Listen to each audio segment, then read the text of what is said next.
Kamusta mahal na mga manonood, maligayang pagdating sa aking channel. Ngayon ay narito ako muli sa mga balita tungkol kay Engen Akyurek. Nag-react si Engen Akyurek sa mga sinasabing iyo ang batang iyon. Narito ang sagot. Ang lahat ng mga detalye ay makikita sa aming video.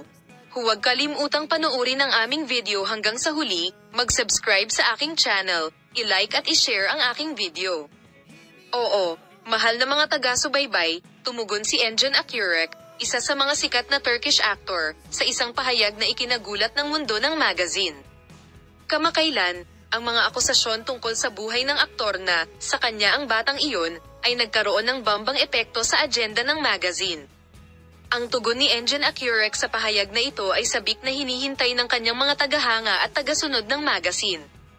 Misteryo sa pribadong buhay ni Engen Akyurek. Si Engen Akyurek ay isang kilalang aktor na kilala sa kanyang misteryosong ugali sa kanyang pribadong buhay at sa kanyang matagumpay na pag-arte. Gayunpaman, ang mga akusasyon na lumitaw nitong mga nakaraang araw ay naglagay kay Akkalp sa isang mahirap na sitwasyon. Ano ang pinagmulan ng mga akusasyon? Hindi alam ang pinagmulan ng mga akusasyon. Gayunpaman, ayon sa kumalat na balita sa social media at ilang magazine news sites, sinabi ng babae na si Engen Akyurek ay may anak na lalaki at ito ay pag-aari nito. Mabilis na kumalat ang claim na ito at lumikha ng malaking kaguluhan sa mundo ng magazine. Ang unang pahayag mula kay Engen Akyurek ay ang punto kung saan binasag ni Engen Akyurek ang kanyang katahimikan at ginawa ang kanyang unang pahayag pagkatapos na lumitaw ang mga akusasyong ito.